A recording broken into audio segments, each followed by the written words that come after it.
계속해서 베드로전서 말씀을 나누면서 나그네들에게 당부하신 하나님의 말씀을 나누고 있습니다.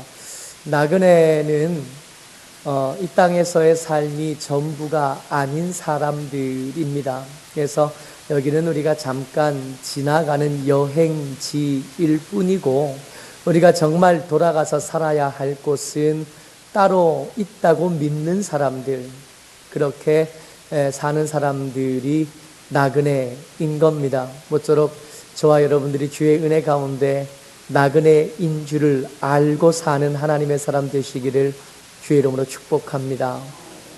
문제는 이 나그네인 여러분들과 제가 우리끼리 이렇게 살 때는 그리 큰 문제가 없어요. 문제는 어디 있냐면 나그네인 우리가 거주민인 사람들과 함께 부대끼며 살아야 된다는 겁니다. 이 거주민들은 누가 거주민이냐 하면 이 땅에서의 삶이 전부인 사람이 거주민이에요. 이들에게는 다음이 없습니다. 지금 당장 잘 먹고 잘 살고 여기서 부유하고 여기서 건강하고 여기서 괜찮으면 다 괜찮은 사람이에요. 그러다 보니까 이 거주민과 나그네가 이렇게 만나서 같이 있는 곳에는 갈등이 있을 수밖에 없습니다. 바라보는 게 다르니까, 생각하는 게 다르니까, 그 살아가는 방식이 다르니까 거주민이 보기에 나그네는 대책 없는 사람들인 거예요.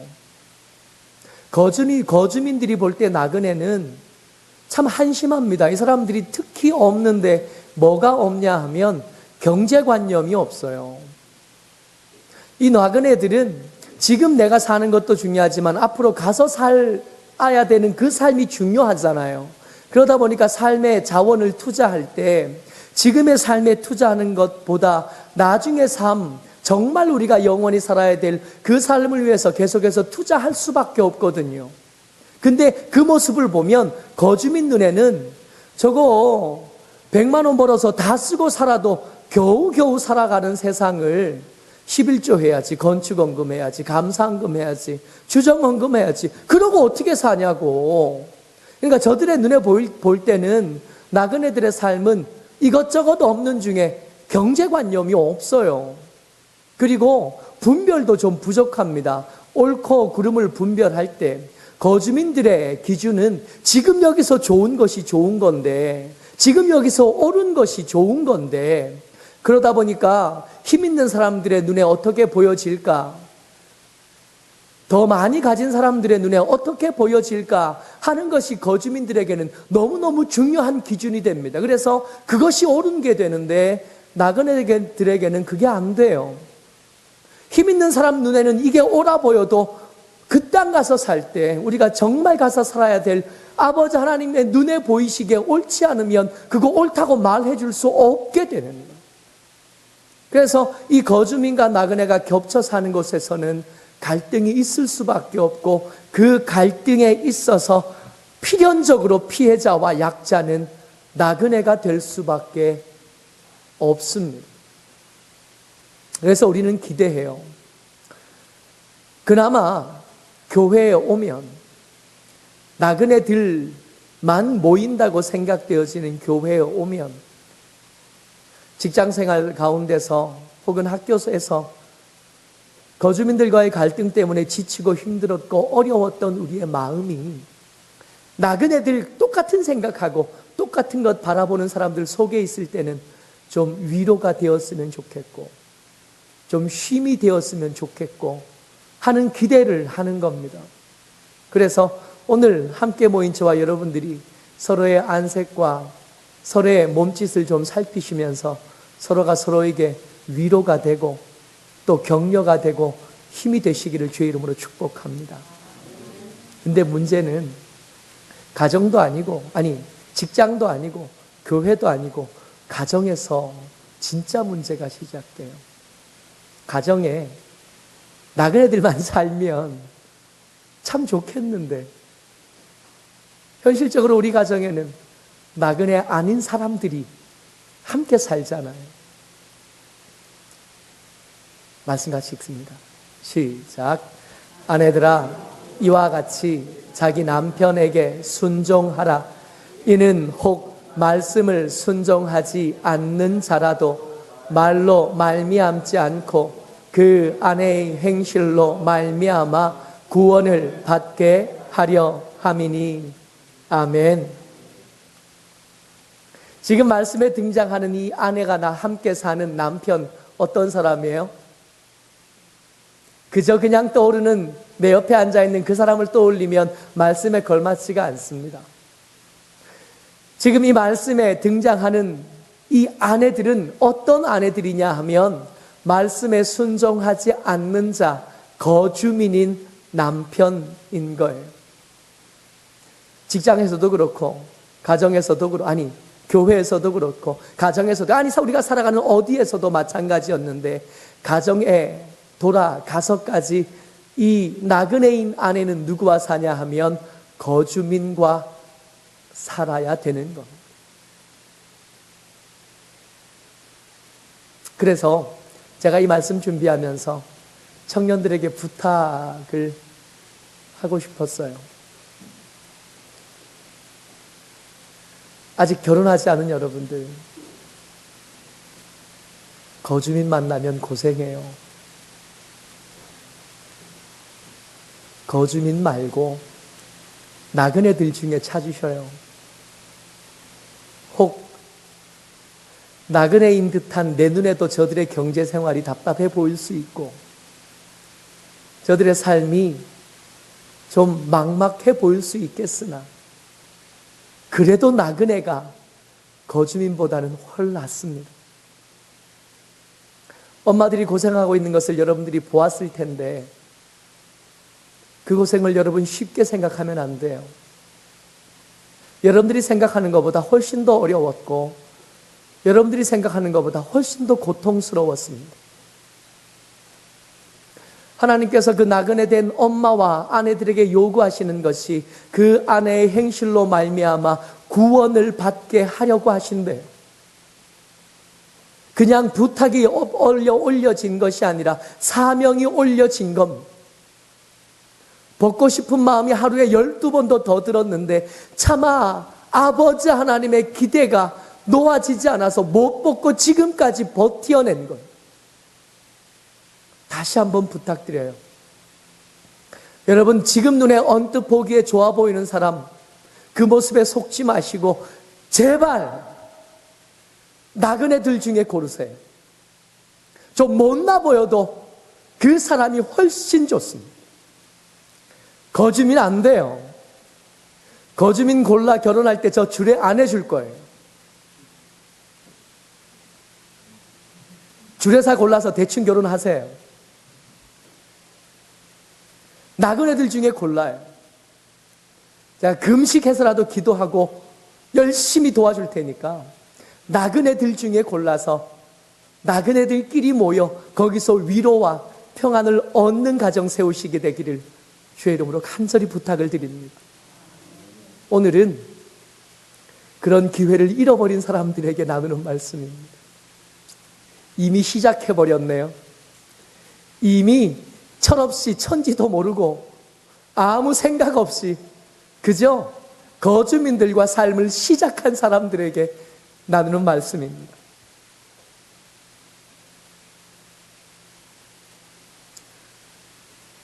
힘들겠지만 여러분, 포기할 기회는 이미 없어진 거예요. 그 짐을 내려놓겠습니다. 이제 못해요. 왜냐하면 이것은 그저 아버지 하나님의 부탁하신 그런 권면의 말씀이 아니라 한 영혼, 한 생명에 달린 문제가 되어버렸습니다. 이제는 이거 포기할까 말까 그런 여지가 남겨지지 않은 거예요. 이제는 어떻게든 약자요 피해자요 그런 모습으로라도, 말로는 이미 저가 안 들으니까 내 행실과 내 두려워함과 내 순종한 모습을 보여서라도 어금니를 다물 일들이 하루에도 몇 번이나 계속 생기는 한이 있어도 기어코 저들 구원해내야 될 사명을 진검, 도망갈 방법이 없어요. 그렇게 그 사명을 감당해내는 사람들을 오늘 우리가 읽은 성경에 뭐라고 부르냐 하면 거룩한 부녀들이라고 부릅니다. 같이 읽어요. 시작. 전에 하나님께 소망을 두었던 거룩한 부녀들도 이와 같이 자기 남편에게 순종함으로 자기를 단장하였나니. 이 거룩한 부녀들에게는 소망을 함께 나눌 기회가 작습니다. 왜냐하면 하나님의 말씀에 순종하지 않거든요. 여기 성경에서 말씀되어지는 소망은 여기서 누릴 수 있는 소망이 아니라 저 천국과 관계된 소망이요, 아버지 하나님의 거룩하신 말씀과 관계된 소망인데, 그 말씀에 순종하지 않는 사람과 어떻게 그 소망을 나누겠어요? 그래서 이 거룩한 부녀들의 소망은 반쪽짜리일 수밖에 없어요. 나그네들과 함께 사는 사람들에 비해서 이들의 소망은 위태하고 불안할 수밖에 없습니다.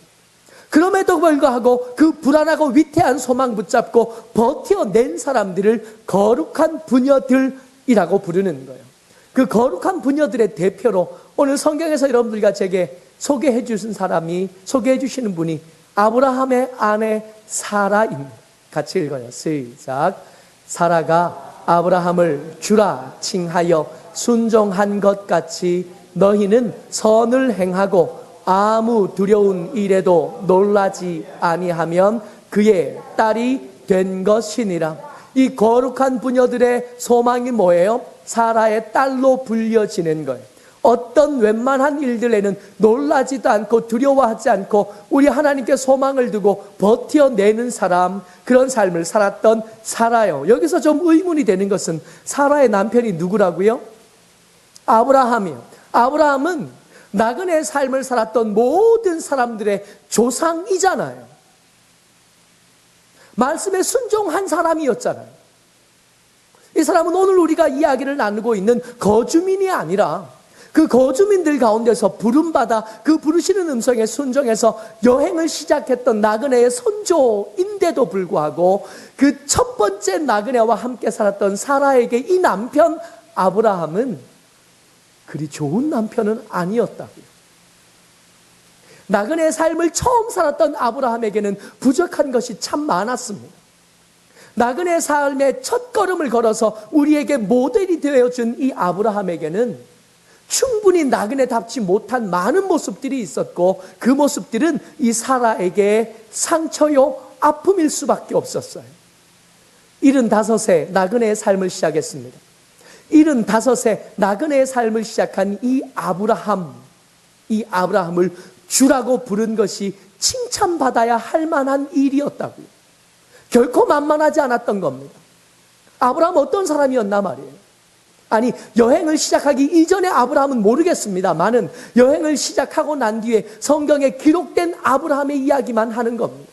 그런데 그 이야기만 해도 그와 함께한 여행은 결코 만만하지 않고 결코 쉽지 않았어요.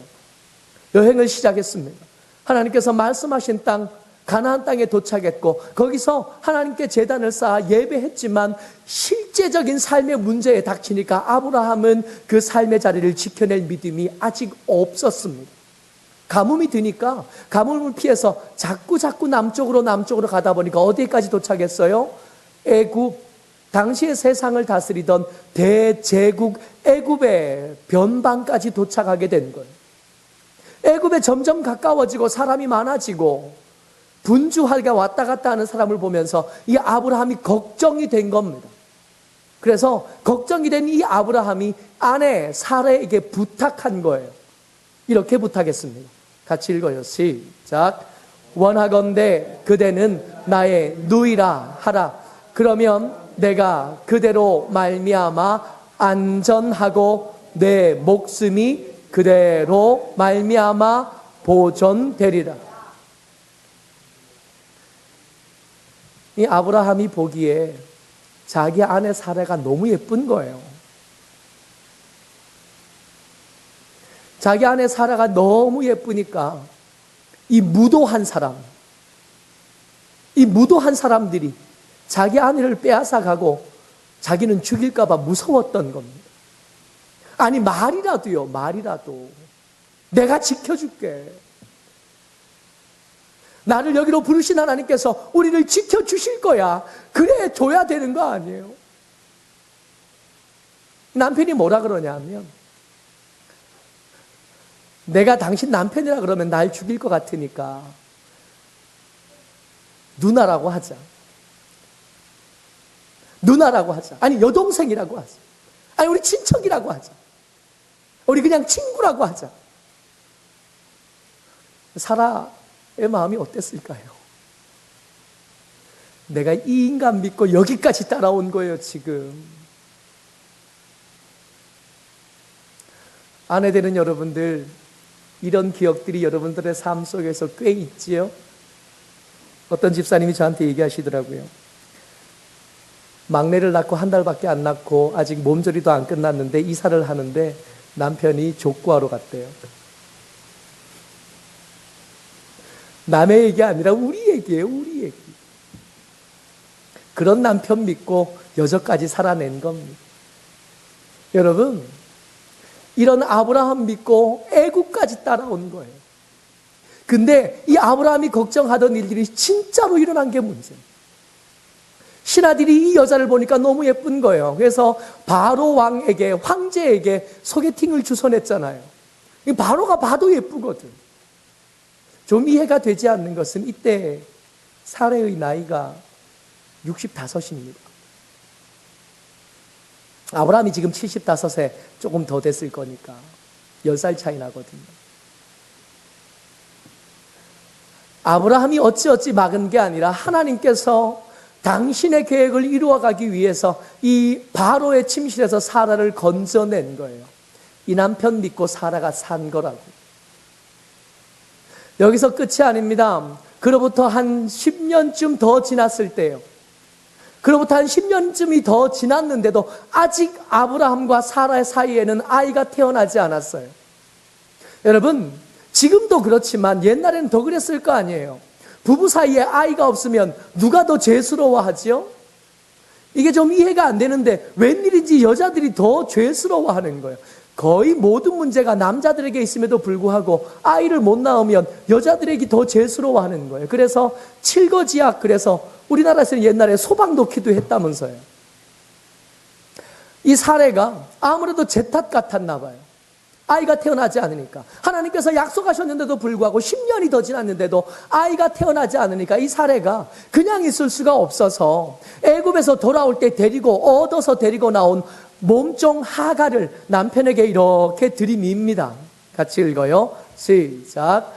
여호와께서 내 출산을 허락하지 아니하셨으니 원하건대 내 여종에게 들어가라. 내가 혹 그로 말미암아 자녀를 얻을까 하노라. 여러분, 이렇게 아내가 얘기하면 남편 아브라함이 여보 그렇지 않아. 하나님께서 말씀하셨으니까 하나님께서 이루어 가시겠지. 이런 일은 하나님께서 기뻐하시는 일이 아니니까, 하나님께서 마땅히 여기시는 일이 아닌 것 같으니까 이런 일은 다시는 이야기하지 말아라. 그래주면 좋을 텐데 아브라함이요. 시작. 아브라함이 사레의 말을 들으니라. 어쩜 이런 말은 이렇게 잘 들을까요? 그렇게 태어난 이스마엘 때문에 이 가정에 편지풍파가 끊이지 않고 그 후예들로 말미암아 지금도 이 이스마엘의 후손들과 이 이삭의 후손들 사이에 전쟁이 끊이지를 않습니다. 사라에게 나그네의 일을 막 시작한 남편 아브라함은 비겁한 남편이고 또 섭섭하게 하는 남편이에요. 근데 그리고 시간이 다시 지납니다. 아브라함의 나이가 99이 됐을 때 하나님께서 아브라함의 이 천막에, 이 가정에 손님으로 오셔요. 손님으로 오셔서 말씀하시는 겁니다. 내년 이맘때가 되면 내게 아들이 태어날 거다 그러는 거예요. 근데 그 말을 장막 안에 있던 사라가 들었어요. 이때 사라의 나이가 89입니다. 89이 된 이 사라가 그 말을 듣고 기가 막히잖아요. 애를 낳겠다는 거 아니에요. 아브라함이 애를 낳으면 그 아이는 누가 낳아야 되는 거예요? 89 된 사라가 낳아야 되는 건데 그 말을 들으니까 이게 믿어지기보다는 좀 우스웠던 겁니다. 근데 웃을 때 소리내 웃은 것도 아니에요. 말씀을 자세히 보면 마음속으로 웃었어요. 그 웃으면서 한 말입니다. 혼잣말이에요. 옆에 아브라함도 없고요. 옆에 하나님도 안 계셔요. 장막 밖에서 하는 얘기를 안에서 듣고 혼잣말로 한 말이에요. 같이 읽습니다. 시작. 사라가 속으로 웃고 이르되 내가 노쇠하였고 내 주인도 늙었으니 내게 무슨 즐거움이 있으리요. 여기서 우리가 주목하여 봐야 될 말씀은 사라가 자기 남편 아브라함을 여전히 뭐라고 불러요? 내 주인이라고 부르고 있다고요. 그렇게 섭섭하게 한 그 남편 여전히 주인이라고 부르고 있다. 그렇게 비겁했던 그 남편을 향하여 여전히 내 주인이라 부르고 있다. 오늘 읽었던 베드로전서 말씀에 사라가 칭찬받은 것은 이 혼잣말 때문에, 그 불편하고 어렵고 그 한많은 세월을 내게 살게 했던 그 남편을 향하여 여전히 주인이라고 불러가며 순종하고 있는 사라의 이 모습이 거룩한 부녀의 대표가 되게 했다는 겁니다. 아브라함이 사라에게 이렇게 섭섭한 남편이요, 비겁한 남편이었는데 말씀을 들어 순종하지 않는 남편들은 오죽하겠나요? 남편의 말씀을 귀 기울여 듣지 않고 그 하나님을 두려운 줄 모르고 사는 사람들은 오죽 더 비겁하고 오죽 더 속상하게 하고 오죽 더 아프게 하겠는가 말입니다. 그럼에도 불구하고 하나님의 말씀이 여러분들과 제게 거룩한 부녀로 살라 말씀하시고 그것을 손에서 놓지 못하는 이유가 있어요. 같이 읽습니다. 시작. 오직 마음에 숨은 사람을 온유하고 안정한 심령에 썩지 아니할 것으로 하라. 이는 하나님 앞에 값진 것이니라. 우리가 지난주에 말씀을 나눌 때 불합리하고 악한 의도를 가진 악한 의도를 가진 주인들에 대하여 사환들에게 하나님 부탁하셨어요. 저들에게 대항할 것이 아니라 하나님의 은혜에 부탁한 다음에 믿음으로 여전히 선한 행실로 그 삶을 살아가기를 부탁하시면서 그것이 하나님 앞에 아름답다 그러셨습니다. 그리고 오늘 또 말씀하시는 거예요. 말씀에 순종하지 않는 가족들 때문에 고통받는 아내들에게 하나님께서 여전히 선한 행실로 저들을 구원하기 위해서 나그네 삶을 유지해가며 고통받는 자들에게 하나님 말씀하시면서 그 고통받는 그 삶이 하나님 앞에 값진 것이다 라고 말씀해 주고 계신 겁니다. 여러분들과 제가 진짜 나그네라면 이것이 세상에서 누리는 편안함보다 더 귀한 것이 되는 줄을 믿습니다.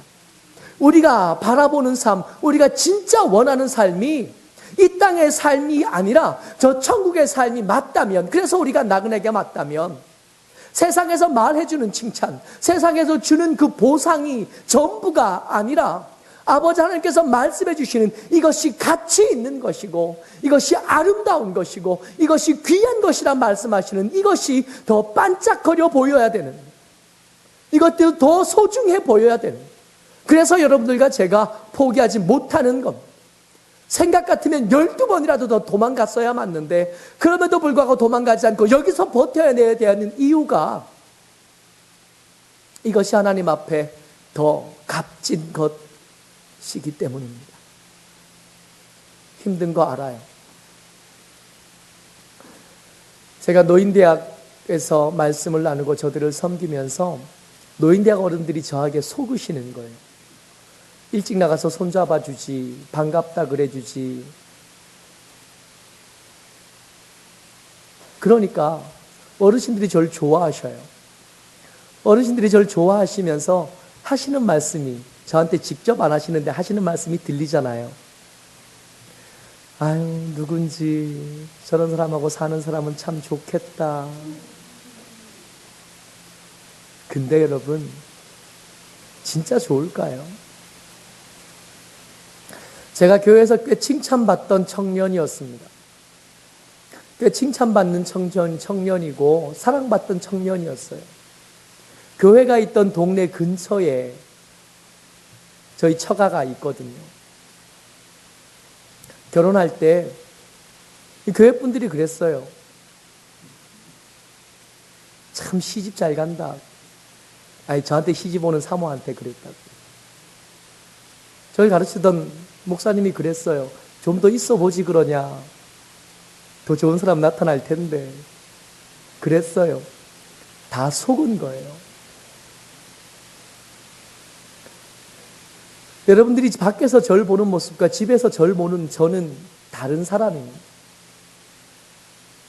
밖에서 에너지를 다 쓰고 집에 가면 들어 누워서 꼼짝도 안 하는 사람입니다. 믿음의 조상 아브라함과 살아야 했던 사라는 숨겨질 수밖에 없었다. 나그네의 삶에 충분히 익숙하지 않은 사람과 사는 것도 힘든데 나그네 아닌 사람하고 사는 건 오죽할까요? 제가 이 말씀 준비하면서 이 말씀은 마치 힘겨운 결혼 생활 때문에 고민하고 걱정하고 어려워하는 딸에게 친정 아버지가 하시는 말씀 같다 하는 생각을 했습니다. 그래도 가정은 지켜야겠으니까, 그래도 그렇게 수고하고 애써서라도 그 생명 구원하는 것이 값진 일이겠으니까 참아라. 그래도 믿음으로 버텨내라. 말씀하시면서 남편들에게 섭섭하신 거예요. 그래서 그 철없는 남편에게 하나님께서 아내들에게는 길게 말씀하시고는 남편에게 한 절만 말씀하신. 같이 읽어요. 이거는 좀 차가운 음성으로 읽으면 좀 더 실감이 납니다. 같이 읽습니다. 시작. 남편들아, 이와 같이 지식을 따라 너희 아내와 동거하고 그를 더 연약한 그릇이요 또 생명의 은혜를 함께 이어받을 자로 알아 귀히 여기라. 여러분, 남편들 말입니다. 말씀에 순종하지 않는 남편들, 나그네인 아내를 속상하게 하고 어렵게 하는 아내들을 둔 그 남편들에게 하나님 뭐라 그러시냐면 지식을 따라 너희 아내와 동거하래요. 여기서 지식, 보통은 성경 속에서 지식 그러면 예수님을 말씀하십니다. 근데 이때 생뚱맞게 갑자기 예수님을 아는 지식이 저기 등장할까요? 아닌 것 같아요. 여기서 말하는 지식은 네 아내가 얼마나 고생하고 있는지 너 좀 알아야 되지 않겠냐 말씀하시는 겁니다. 내 아내가 너와 함께 사는 것만으로 그 어금니가 다 상할 만큼 꽉 깨물고 사는 것은 좀 아냐? 천지도 모르고 여기서 사는 것만 전부인 줄 알고 사는 이 철없는 인생을 옆에서 붙잡아주는 아내의 고생이 얼마나 큰지는 좀 아나? 하는 책망의 목소리로 들립니다. 답답해 보이는 그 아내의 모습이에요. 답답하고 막막해 보는 그 아내의 분별 없는 모습을 보면서 믿음 없는 남편에게 너희 아내와 동거하고 그를 더 연약한 그릇이요 또 생명의 은혜를 함께 이어받을 자로 알아 귀히 여기. 너의 가치 없는 인생 중에 잠깐 살고 말 이 땅의 삶을 전부인 줄 알고 사는 너의 가치 없는 한 푼어치 가치도 없는 네 인생 중에 가치 있는 거라고는 내 아내밖에 없는데 그거 소중히 여길 줄 모르고 그 귀히 여길 줄 모르는 네 삶 어찌하면 좋겠나 하나님 말씀하십니다. 뿐만 아니라 더 무서운 것은 이거예요. 계속 읽어요. 시작. 이는 너희 기도가 막히지 아니하게 하려 함이라. 말씀에 순종하지 않는 사람은 기도할까요? 안 할까요? 말씀에 순종하지 않는 이 남편 기도하는 사람이에요? 기도 안 하는 사람이에요? 기도 안 하는 사람이에요. 새삼스럽게 기도가 막힐 일이 있어요? 없어요? 저 기도는 누구 기도가 막히는 겁니까? 나그네인 아내가 남편을 위해서 하는 기도가 막히는 거예요. 정말 문제는 뭔지 아세요? 이 설교를 남편들이 안 듣는다는 겁니다. 그래서 이 설교는 안 들을 남편을 위한 말씀이 아니라 그럼에도 불구하고 나그네 삶을 고집하고 지켜내는 여러분들을 위로하시는, 여러분들과 저를 위로하시는 하나님의 위로의 음성인 줄을 믿으시기 바랍니다. 하나님이 알고 계신다고요. 근데 이 말씀을 들을 때 남편과 아내의 역할들을 고착시켜 놓고 들으니까 남편들이 기죽는 일이 되는데, 이게 사실은 그런 말씀도 아니에요. 남편과 아내 중에 누가 더 나그네인가 말입니다. 여러분 어떠세요? 여러분들의 가정에서 남편들이 더 나그네이신가요? 아니면 아내가 더 나그네이신가요? 그러니까 더 나그네인 사람을 위로하시는 하나님의 말씀. 덜 나그네인 사람들은 이 말씀을 경고의 말씀으로 들어야 돼요. 덜 나그네인 사람은 이 말씀을 징계의 말씀으로 들어야 마땅합니다. 그러니까 어쩌자고요? 힘든 거 안다고. 그 관계 가운데 여전히 믿음을 지켜내는 것이 쉽지 않은 걸 안다고요. 그럼에도 불구하고 그 자리를 지켜내기를 하나님께서 부탁하시고 말씀으로 여러분들과 제게 전하시는 겁니다. 소확행이라는 말 요즘에 유행하더라고요. 소확행 뭐냐 하면 작지만 확실한 행복이에요. 여러분 어떤 것들이 우리 가운데 주어졌을 때 그것이 때로는 복이 되기도 하지만 어떨 때는 화가 되기도 하잖아요. 그래서 그런 것들을 요즘 세상 사람들이 좀 내려놓자 그러는 거예요. 나중에 있을 거창한 어떤 거 말고 지금 당장 누릴 수 있는 그 행복을 좀 찾아보자는 거예요. 그러다 보니까 항상 염두에 두어지는 것이 나와 함께 삶을 하고 함께 하고 있는 아내의 이야기를 하게 되고 남편의 이야기를 하게 됩니다. 그래서 지금 있는 남편과 지금 있는 아내를 소중히 여기는 것이 이 소확행의 가장 주된 관심사가 되는 거예요. 둘 중에 누구일지 모르겠습니다. 둘 중에 누구일지는 모르겠지만 더 나그네 된 사람에게 하나님께서 말씀하시는 거예요. 기대를 포기하지 마.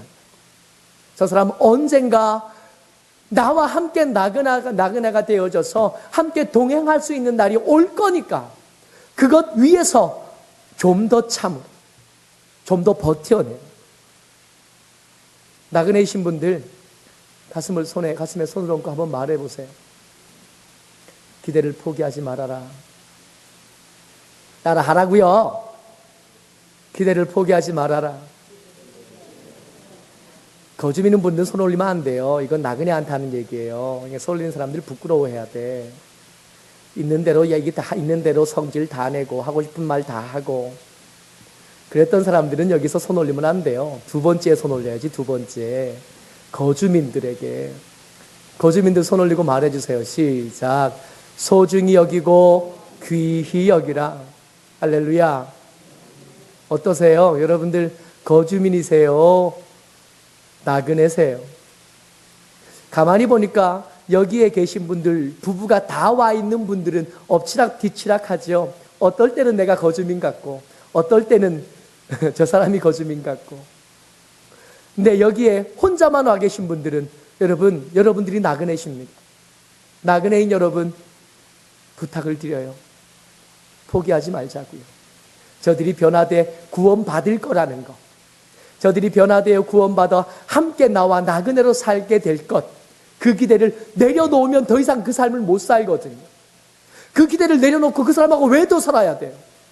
그 기대가 포기가 됐는데 그 사람하고 이 고생을 하면서 계속 살아야 될 이유가 없는 거예요. 그 기대를 포기 못 하겠으니까 여전히 여기 있는 거거든요. 포기하지 말고 계속해서 나그네의 삶을 유지하는 저와 여러분 되시기를 주의 이름으로 축복합니다. 아멘. 이 시간 우리 같이 기도했으면 좋겠습니다. 하나님, 은혜로 우리를 붙잡아 주옵소서. 도와주셔서 포기하지 않게 해주십시오. 하나님, 내 두려워하고 또 겸손하고 또 정결한 행실을 보여주어서 저들을 기어코 구원에 이르게 하고 저들을 세워 나그네의 삶으로 초청하는 복된 사람 우리가 될 수 있게 도와주옵소서. 버겁고 힘들지만 포기하지 않도록 나를 불쌍히 여겨달라고 이 시간 우리 소리내어서 같이 기도합니다.